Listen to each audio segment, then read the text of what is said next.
Hello students, very good morning. कैसे हैं सब लोग? उम्मीद करता हूँ सभी अपनी जगह खुश होंगे, सकुशल होंगे। अपने इंग्लिश ग्रामर के इस जर्नी को हम आगे की ओर लेके चलते हैं। आज सेंटेंस के जो एलिमेंट्स हैं वो क्या क्या होते हैं, सेंटेंस जो हैं वो किस किस चीज़ से मिलकर के बना हुआ होता है, उसकी बात करेंगे हम। तो आज का जो अपना टॉपिक है वो है एलिमेंट्स ऑफ ए सेंटेंस।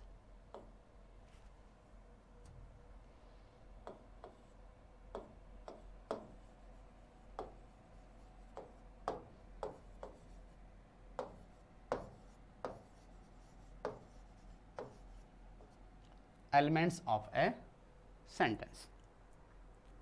देखिए सेंटेंस के एलिमेंट्स क्या क्या होते हैं। सबसे पहले अगर सेंटेंस फॉर्मेशन की बात की जाए तो आपने देखा होगा जो सबसे इंपॉर्टेंट जो रोल प्ले करता है वो होता है इसमें सब्जेक्ट। सब्जेक्ट।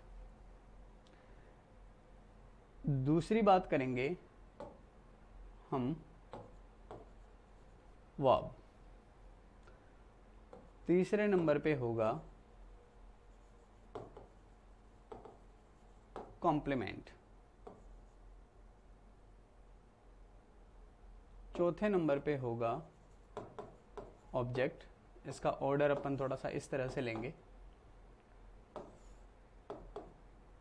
और पांचवें नंबर पे जो है वो आपका होगा एडवर्बियल, एडवर्ब से संबंधित। तो these are basic elements of a sentence, basic elements. और इनका बेसिक जो स्टडी है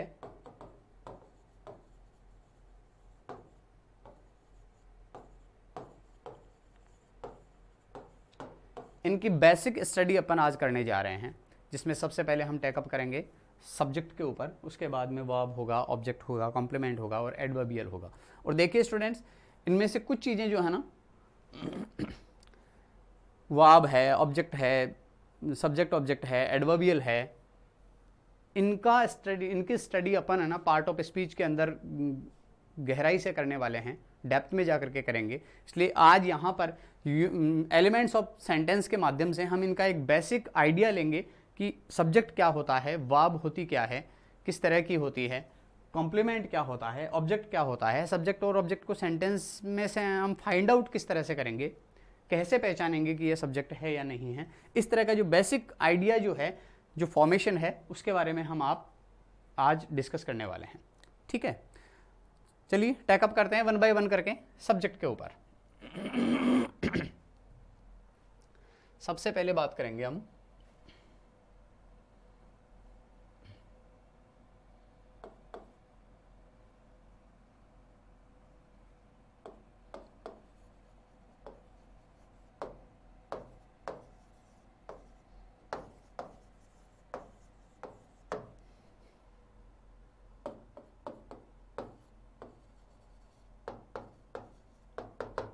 subject,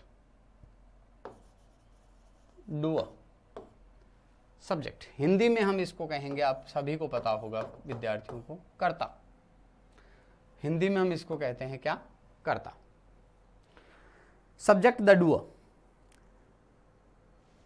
the one in the sentence that performs the function. वह जो परफॉर्म करता है फंक्शन को।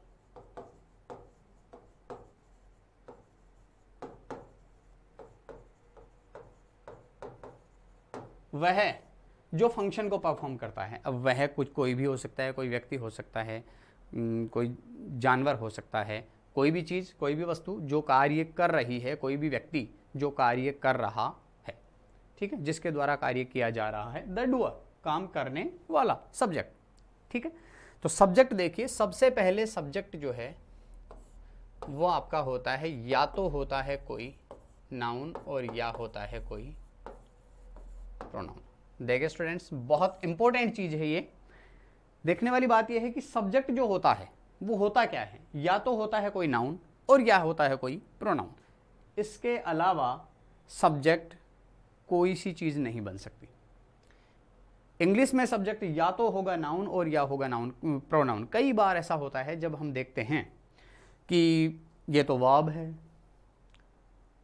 हमें तो बताया गया है कि सब्जेक्ट या कोई नाउन या प्रोनाउन ही बनता है, फिर वर्ब सब्जेक्ट कैसे बन रही है। नहीं फ्रेंड्स, ऐसा होता है कि जब वो वर्ब सब्जेक्ट के रूप में काम कर रही है, इसका मतलब है वो एक वर्ब नहीं है, वो एक वर्बल नाउन है। जैसे हम ये कह सकते हैं swimming is the best exercise.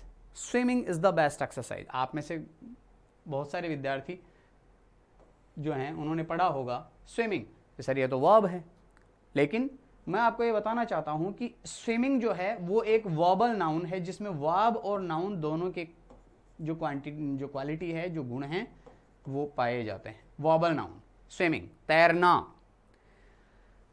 तो एक तैरना एक नाउन हो गया swimming.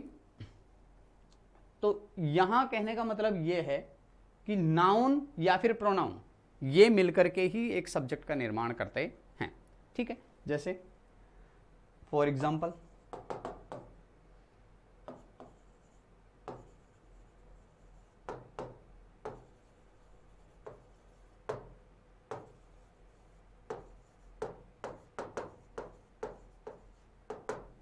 at 7:30 AM the train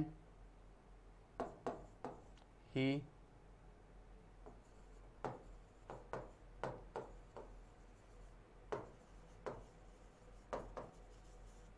interesting stories, he wrote some interesting stories।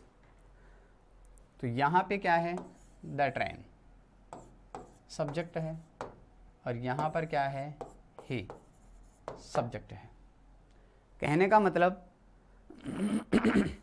यहाँ द ट्रेन है सब्जेक्ट है, यहाँ पे ही जो प्रोनाउन है, जो पर्सनल प्रोनाउन है, जो सर्वनाम है, ये भी सब्जेक्ट है। तो कहने का मतलब सब्जेक्ट जो होता है वो या तो होता है कोई नाउन और या फिर होता है कोई pronoun. Is that clear? Should we proceed now? आगे बढ़ते हैं। देखिए सब्जेक्ट को पहचानेंगे कैसे?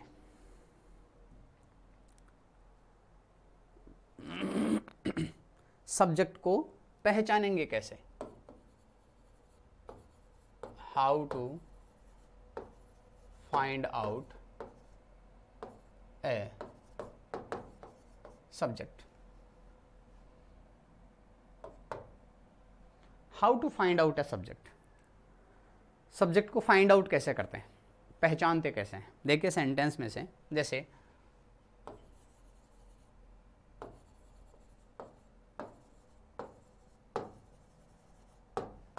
मैं कुछ सेंटेंस लिख रहा हूं,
I was sent to another city।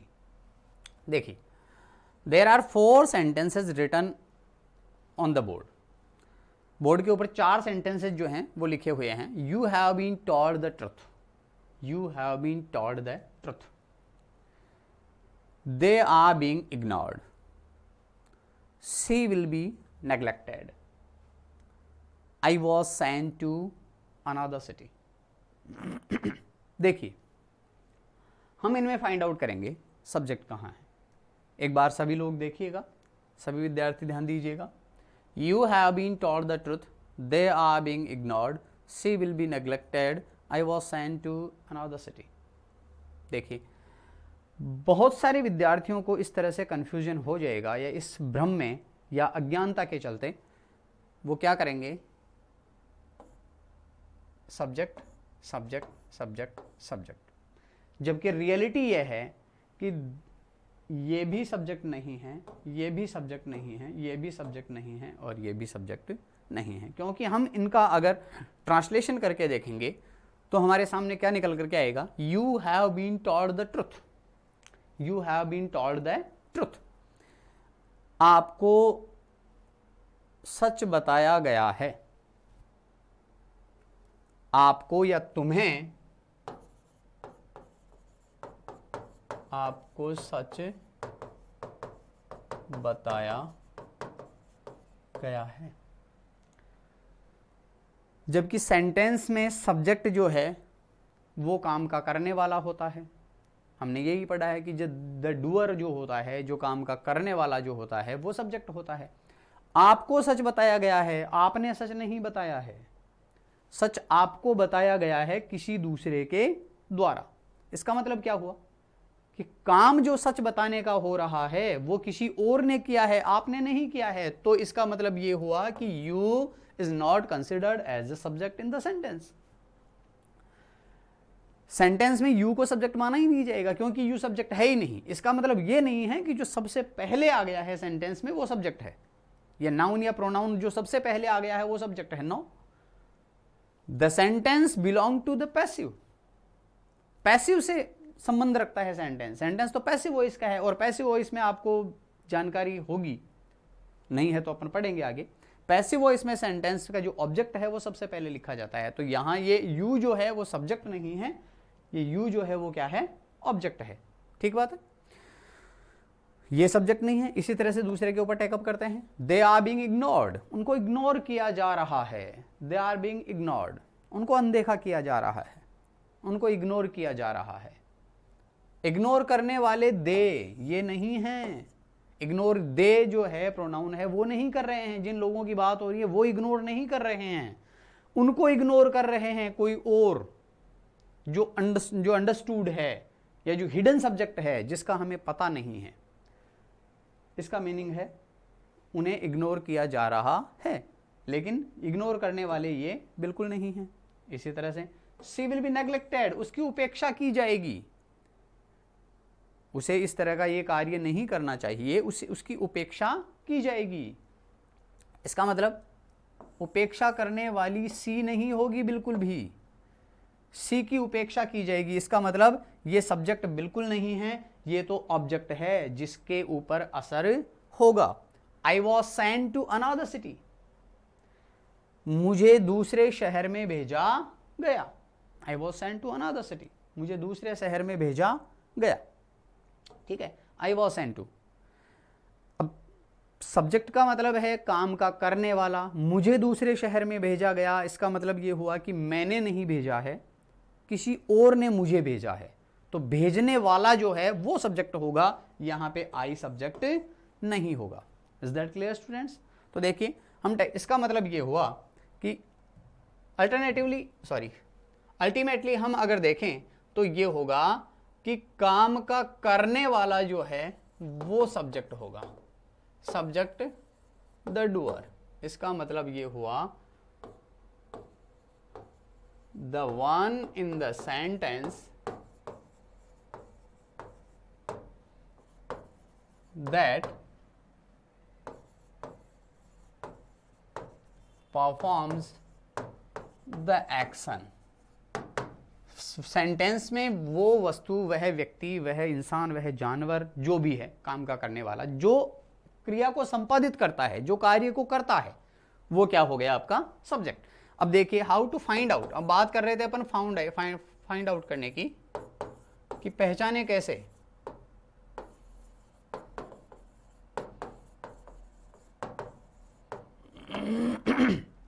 How to find out the subject, subject को पहचाने कैसे। तो देखिए एक सीधा सा फॉर्मूला है सब्जेक्ट और ऑब्जेक्ट दोनों को पहचानने का। तो हम पहले सब्जेक्ट की बात करेंगे कि सेंटेंस में वर्ब से क्वेश्चन किया जाता है और वो भी किससे, हु से, और हु से जो क्वेश्चन करने के ऊपर जो रिप्लाई आता है, रिप्लाई जो है वो सब्जेक्ट होगा, रिप्लाई जो है वो क्या होगा, सब्जेक्ट होगा। Is that clear?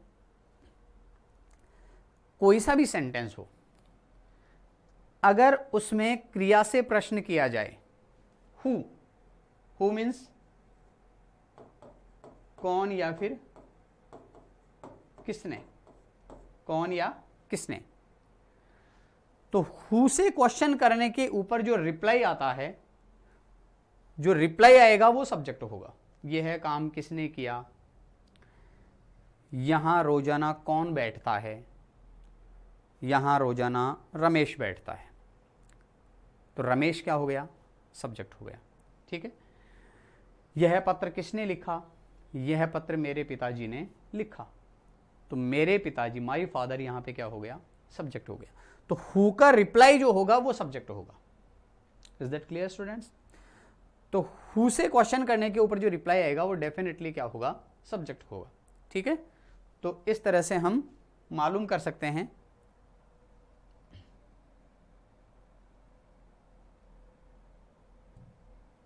कुछ एग्जांपल्स लिखते हैं, देखिए उनमें आप फाइंड आउट करके देखिएगा कि कौन से सेंटेंस में सब्जेक्ट है और कौन से में नहीं है।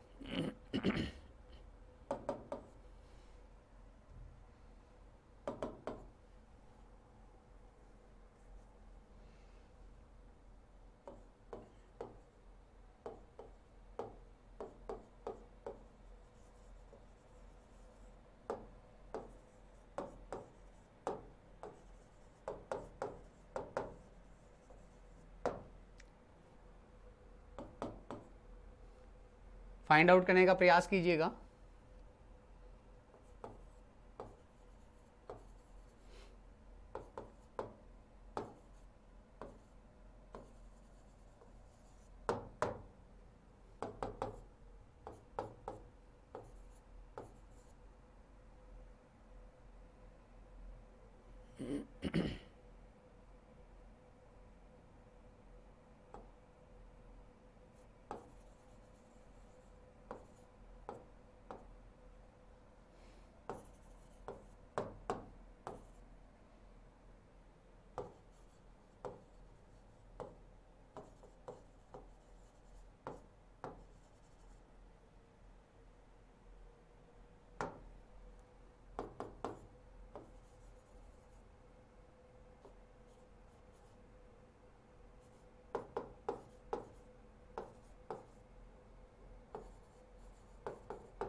देखिए स्टूडेंट्स, इन एग्जाम्पल्स के ऊपर एक बार अपन डिस्कशन करते हैं।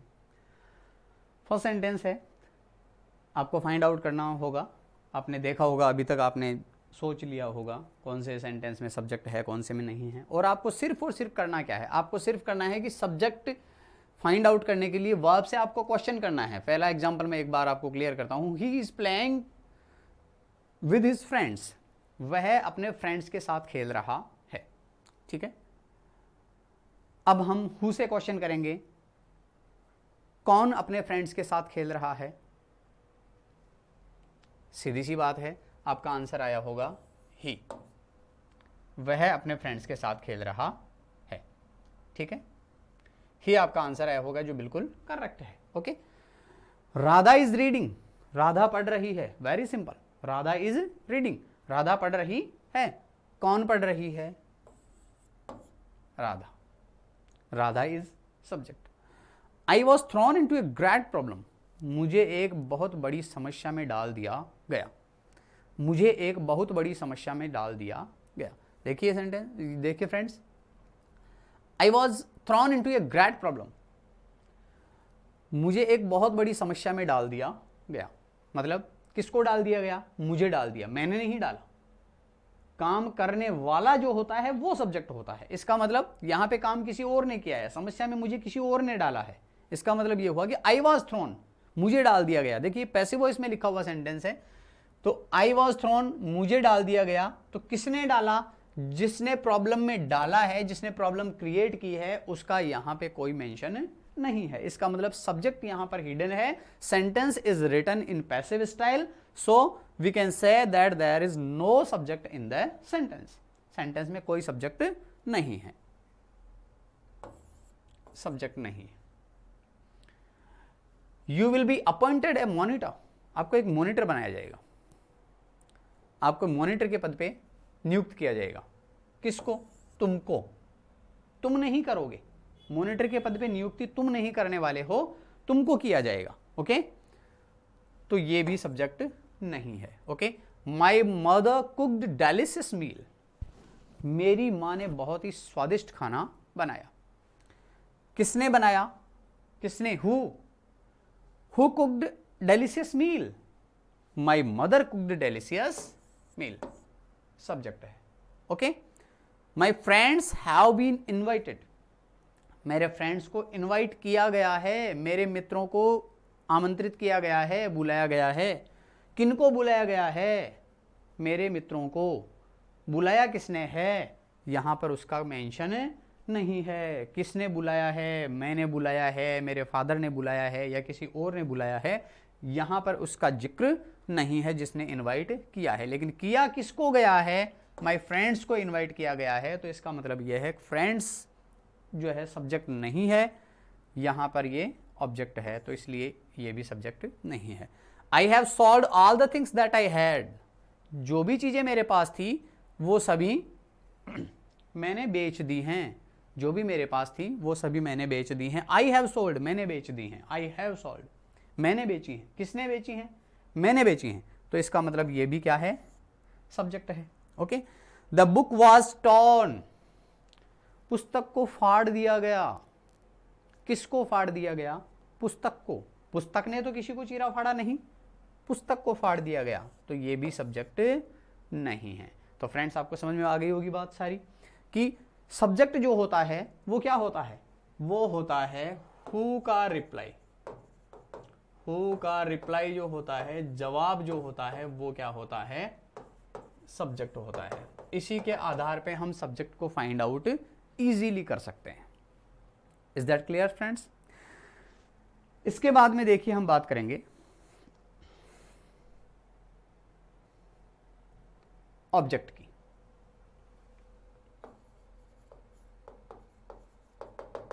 ऑब्जेक्ट, देखिए स्टूडेंट्स, ऑब्जेक्ट जो है उसको फाइंड आउट करने के लिए हमें क्या करना होगा? व्हाट या फिर whom से क्वेश्चन करना होगा। क्वेश्चन व्हाट या फिर whom से। देखिए सब्जेक्ट जो होता है वो क्या होता है? कर्ता, काम का करने वाला। और ऑब्जेक्ट जो होता है वो क्या होता है? क्रिया सब्जेक्ट के द्वारा किए गए कार्य का असर जिसके ऊपर होता है वो होता है क्या? Object.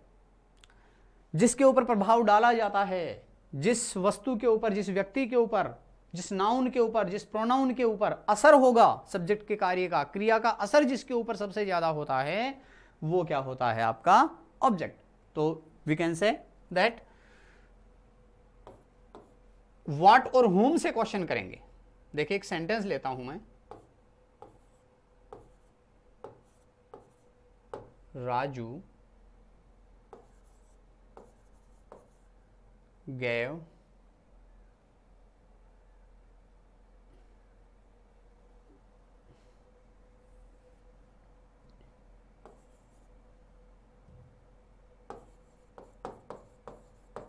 collected money. Raju collected money, Raju ने मनी कलेक्ट किया, धन एकत्रित किया। अब देखिए व्हाट से क्वेश्चन करना है या फिर whom से क्वेश्चन करना है। या तो आपको क्वेश्चन करना है व्हाट से या फिर आपको क्वेश्चन करना है किससे? whom से। तो व्हाट, राजू ने क्या एकत्रित किया, रिप्लाई क्या आएगा? मनी। क्या एकत्रित किया? मनी। क्या का जवाब जहां पे आएगा वो होगा ऑब्जेक्ट। एक और एग्जांपल देखिए,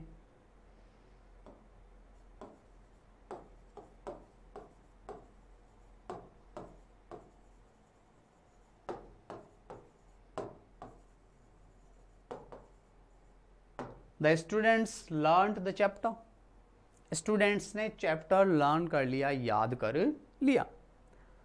क्या याद कर लिया? रिप्लाई क्या आएगा? Chapter.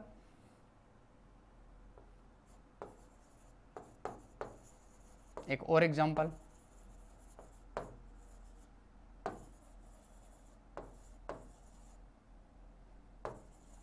The headmaster scolded me. The headmaster scolded me, headmaster ने मुझे स्कॉल्ड किया, मुझे डांटा। हेडमास्टर ने क्या डांटा? अटपटा सा क्वेश्चन है। हेडमास्टर ने क्या डांटा? अटपटा सा क्वेश्चन है ये, तो नहीं आएगा इसका रिप्लाई। तो चलो व्हाट से रिप्लाई नहीं आ रहा, होम से ट्राई करो। हेडमास्टर ने किसको डांटा? यस, हेडमास्टर ने मुझे डांटा या मुझको डांटा। whom did the headmaster scold? Headmaster ने किसको डांटा? हेडमास्टर ने मुझे डांटा। तो मुझे जो है वो रिप्लाई आ रहा है, तो ये क्या है? ऑब्जेक्ट है। ठीक है, तो कहने का मतलब ये हुआ कि व्हाट या whom से क्वेश्चन करने के ऊपर जो रिप्लाई आता है वो क्या होता है? आपका ऑब्जेक्ट होता है। और हम ये कह सकते हैं कि कर्ता के द्वारा किए गए कार्य का असर जिसके ऊपर सबसे ज्यादा होता है वो क्या होता है? ऑब्जेक्ट होता है। ठीक है, मैंने मेहमानों को आमंत्रित किया। I invited the guest. मैंने मेहमानों को आमंत्रित किया। किसको आमंत्रित किया? मेहमानों को।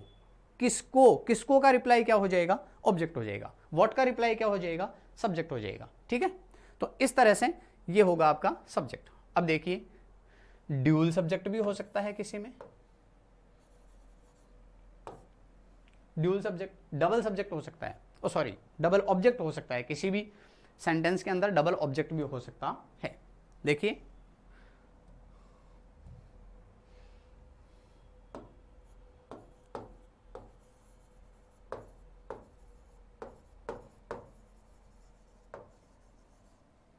Beautiful present, he gave me a beautiful present. उसने मुझे एक बहुत ही सुंदर, गेव ब्यूटीफुल, एक सुंदर उपहार दिया। प्रेजेंट, उपहार।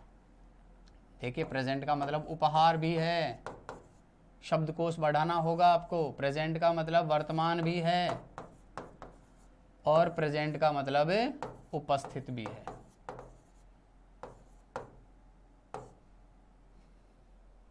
यहां पे इसका मीनिंग जो है वो क्या होगा? उपहार। He gave me a beautiful present. देखिए इसमें ऑब्जेक्ट फाइंड आउट करते हैं अपन। किसने दिया? ही, सब्जेक्ट हो गया। गेव मी, किसको दिया, मुझे, ऑब्जेक्ट। क्या दिया, a beautiful present, a beautiful present, एक बहुत ही एक सुंदर सा क्या दिया, उपहार दिया।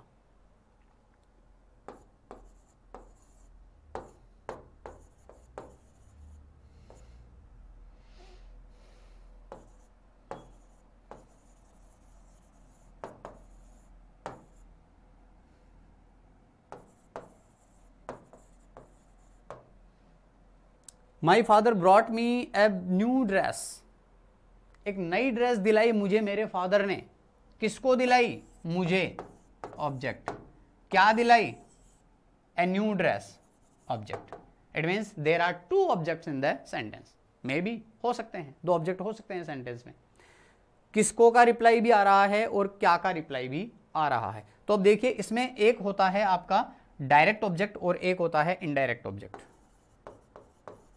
डायरेक्ट ऑब्जेक्ट,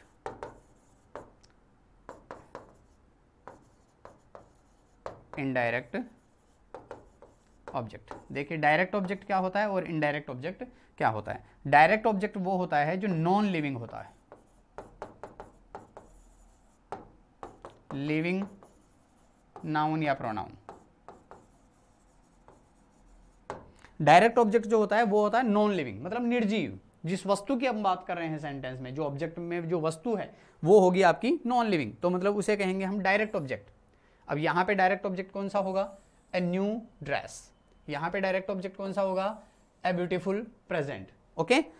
इनडायरेक्ट ऑब्जेक्ट जो है वो क्या होगा, इनडायरेक्ट ऑब्जेक्ट होगा जो भी लिविंग बीइंग है या ह्यूमन बीइंग है या नाउन है या प्रोनाउन है, जो पर्सनल प्रोनाउन है या कोई भी व्यक्ति का नाम है, किसी इंसान की हम बात करेंगे, प्रोनाउन है। नाउन में कोई पर्सन, कोई प्रॉपर नाउन है, व्यक्ति का नाम है, तो वहां पे क्या हो जाएगा, उसे हम कहेंगे इनडायरेक्ट ऑब्जेक्ट। ठीक है, एक दो एग्जांपल और देख सकते हैं हम इसके।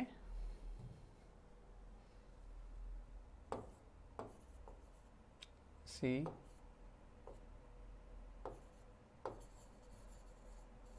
taught us English. She taught us English. उसने हमें अंग्रेजी पढ़ाई। देखिए उसने हमें अंग्रेजी पढ़ाई। सी किसने पढ़ाई, यह सब्जेक्ट हो गया। अस किसको, ये हो गया आपका ऑब्जेक्ट। कौन सा, इनडायरेक्ट, इनडायरेक्ट ऑब्जेक्ट। और इंग्लिश ये हो गया आपका डायरेक्ट ऑब्जेक्ट। ठीक है, एक और एग्जांपल।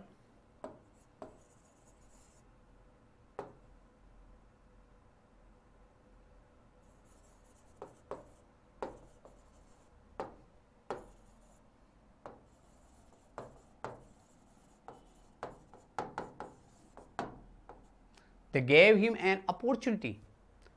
उन्होंने उसे एक अवसर दिया। देखिए क्या दिया, अवसर, ऑब्जेक्ट। कौन सा, डायरेक्ट। किसको दिया, ये व्यक्ति है, ऑब्जेक्ट। कौन सा, इनडायरेक्ट।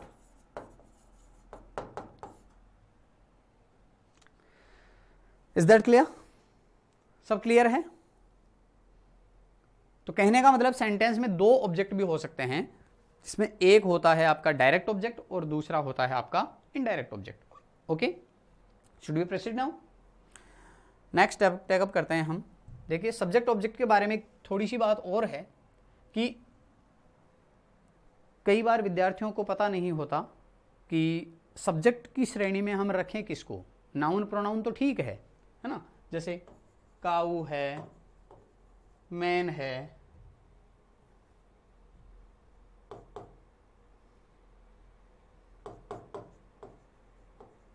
ट्रेन है,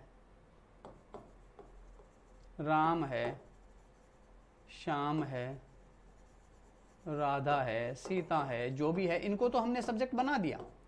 लेकिन कई बार क्या होता है कि सेंटेंस होता है, बहुत बड़ा सेंटेंस होता है। स्ट्रक्चर अगर हम देखें सेंटेंस का, तो उसमें केवल एक शब्द नहीं होता है, बहुत सारे शब्द होते हैं। तो कहने का मतलब सेंटेंस में एक से अधिक शब्द भी हो सकते हैं। तो शब्दों के ऊपर आप ध्यान नहीं दीजिएगा, केवल ये देखिएगा कि वो जो शब्द हैं वो कौन से हैं। कहने का मतलब ये होता है कि जैसे एग्जाम्पल की बात करें,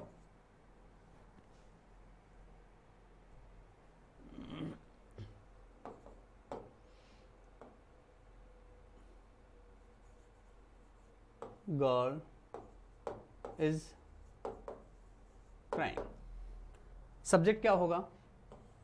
ए गर्ल। सब्जेक्ट जो है वो क्या होगा? A girl. अगर हम कहें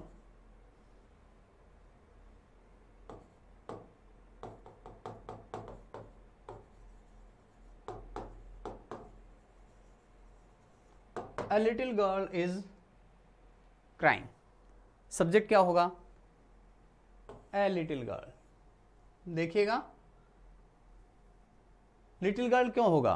क्योंकि जो लिटिल है वो इस गर्ल के लिए ही आया है। ये ए जो है, जो डेटरमिनर है, ये भी इस गर्ल के लिए ही आया है। तो कहने का मतलब ये जो एडजेक्टिव है, ये एडजेक्टिव जो होगा, ये एडजेक्टिव है, विशेषण। तो विशेषण आता किसके लिए है? किसी संज्ञा या सर्वनाम के लिए। विशेषण जो है वो आता किसके लिए है? अगर सेंटेंस में किसी संज्ञा या सर्वनाम का अस्तित्व ही नहीं होगा, उसका एग्जिस्टेंस ही नहीं होगा, तो विशेषण आएगा किसके लिए? तो या तो आएगा नाउन के लिए और या आएगा प्रोनाउन के लिए। ठीक है, तो ये जो है, ये नाउन और प्रोनाउन के लिए जो विशेषण आ रहे हैं वो भी इसी में इंक्लूड होंगे। हम केवल ये नहीं कहेंगे कि सब्जेक्ट केवल गर्ल है, हम ये कहेंगे कि ये पूरा का पूरा सब्जेक्ट है। अगर हम इसको और बड़ा करें,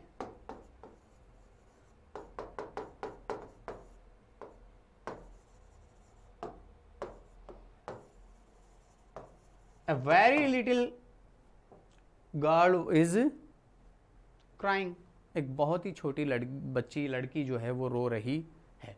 तो ये सारा का सारा क्या हो गया? सब्जेक्ट। ओके, अगर हम कहें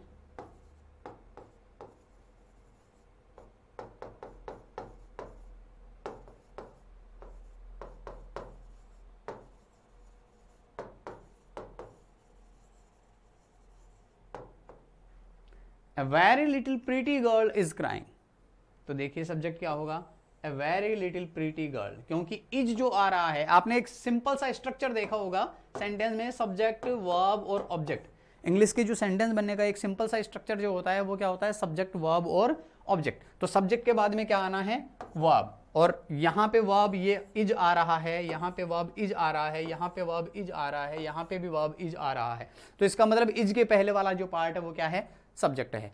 इधर इज के पहले वाला जो पार्ट है वो क्या है? सब्जेक्ट है। इधर इज के पहले वाला जो पार्ट है ये सब्जेक्ट है। क्योंकि ये सारा का सारा, ये जो सेंटेंस के अंदर जो सारे वर्ड्स जो आ रहे हैं वर्ब के पहले, वो किसको इंडिकेट कर रहे हैं? इस गर्ल को इंडिकेट कर रहे हैं।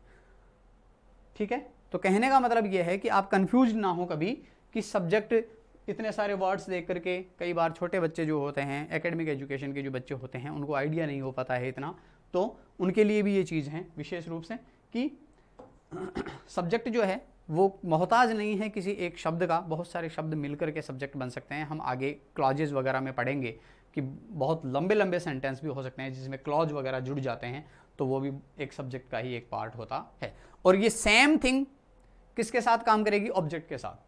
देखिए, इसी को हम इस तरह से भी ले सकते हैं, आई सॉ ए गर्ल, मैंने एक लड़की को देखा। अब हम आगे और इसको बढ़ा सकते हैं, I saw a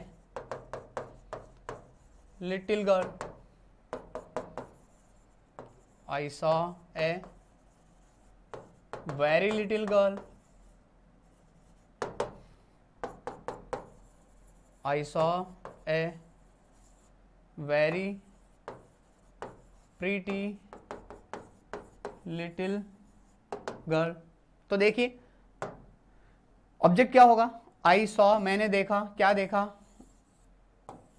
a little girl, मैंने देखा, क्या देखा? ऑब्जेक्ट क्या आ रहा है? A little girl. I saw a very little girl, I saw a very little girl. तो ये ए वेरी लिटिल, ये क्या होगा? ऑब्जेक्ट होगा। I saw a very pretty little girl, तो ये सारा का सारा क्या होगा, आपका ऑब्जेक्ट होगा। Is that clear? तो कहने का मतलब यह है स्टूडेंट्स कि सब्जेक्ट या ऑब्जेक्ट जो होता है, पहली बात तो यह है कि वो सब्जेक्ट जो होता है वो तो हु का रिप्लाई होता है, और ऑब्जेक्ट जो होता है वो व्हाट या फिर हुम का रिप्लाई होता है। इस तरह से हम उसको आइडेंटिफाई कर सकते हैं सेंटेंस के अंदर से।